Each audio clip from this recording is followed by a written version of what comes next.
Have you ever tried to help someone and have your actions misinterpreted or found that your actions made it worse?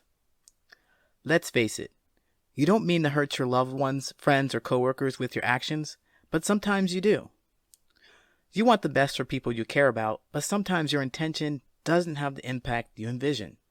And when this happens, you may have been told that no matter how devastating the outcome is, the person impacted should only consider it's the thought that counts. If you simply say that it was not your intention to do harm, then you're off the hook and all will be well. They have to accept your gesture in good faith. Well, that's not true. In fact, that only makes it worse. In this video, I'm going to share how considering the intention of your actions rather than the actual impact hurts your relationships. By the end of this video, you'll know how to repair the situation if you find that your intention had a hurtful impact. But wait, before we get started, if you're new to this channel, drop a like and subscribe to the Patterns of Possibility YouTube channel for more videos that inspire confidence, direction, and resilience. Okay, now let's get started. Here are a few definitions. Intention is the goal or desired outcome of your actions. Impact is the effect of your actions on another.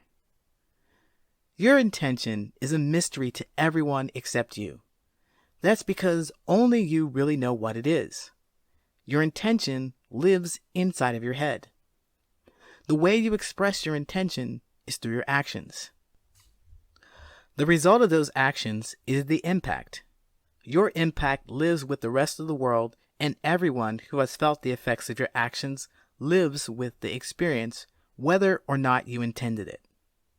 Here are a few examples of unintended consequences. You drive your friend's car with the intention of bringing it back without any damage, but you get into an accident. Or you intend to show off your Taekwondo black belt kicks in the living room for entertainment, but you don't notice how close you are to the door and kick it with enough force to break it. With either situation, you wouldn't be able to simply say, I intended to drive without incident, or I was just showing off my new moves. It's the thought that counts. No matter how sweet, fun, or good-natured your intention, the impact is what matters. There is still visible damage that's done that you must be accountable for. When an action doesn't bring about the outcome intended, it's called a misplaced intention. The examples given clearly illustrate the damage. However, your misplaced intentions can also leave some seemingly invisible damage. Let's take a look at a common example of gift giving. Sue has been dating Greg for 2 years and is searching for a birthday gift. She knows her boyfriend likes sports, but is unsure of exactly what to get, so she bought boxing gloves for his birthday. She hopes that he'll enjoy them. Greg, on the other hand, enjoys watching boxing, but would never want to get into the ring. He's a huge basketball fan and feels hurt because it seems like she doesn't know him. Sue's intention was to spark joy. However, she had an unexpected impact. Instead of feeling joyous, Greg was disappointed. When an intention is misplaced, it can stir up some uncomfortable feelings with everyone involved. Sue, the gift giver, she may be surprised, dismayed, or even upset that her intention didn't have that desired impact. Greg, the recipient, he had hoped to have joyous feelings from the gift too, but now he's disappointed. No one got what they wanted. In this situation, if you are Sue, the gift giver, here are 3 things that you're likely to do. Number 1, deflect the issue. This is when the gift giver blames the recipient for having those uncomfortable feelings in the first place. Let's take a look at Sue and Greg again. In this scenario, Sue is dismissive and blames Greg for the mishap, which upsets Greg even more because it's not his fault. He just opened the gift. Deflecting the issue just makes the situation worse.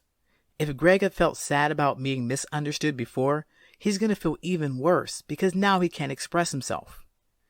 Number 2, dismiss the impact. This is when the gift giver ignores any uncomfortable feelings about the situation. Let's take a look at Sue and Greg again. In this scenario, Sue tells Greg he should feel grateful for her efforts. Again, Greg is going to feel worse because he can't express himself. He feels ignored twice. Number 3, acknowledge and take responsibility. This is when the gift giver accepts and listens to the thoughts and feelings of the person impacted. Let's watch Sue and Greg try this one. Sue is disappointed that her intentions didn't have the impact that she imagined, but she has another chance to demonstrate her intention to spread joy by listening and acknowledging how Greg feels. In this scenario, Sue listens to Greg explain how he feels and listens for information on how to spark joy in him. Now Greg feels joy because he feels like she understands him. When you acknowledge and take responsibility, you build trust. When you allow the person impacted to speak openly and candidly, you build trust. And everyone wants that. Acclaimed poet Maya Angelou said, "I've learned that people will forget what you said. People will forget what you did. But people will never forget how you made them feel." It's not the thought that matters. It's not the intention that matters.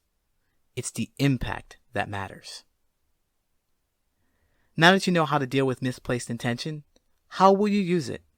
Are you brave enough to try it? Who would you be more likely to try this with, your friends or a romantic partner? Let me know in the comments below. Don't forget to like and subscribe to the Patterns of Possibility for more videos that inspire confidence, direction, and resilience. Thanks for watching.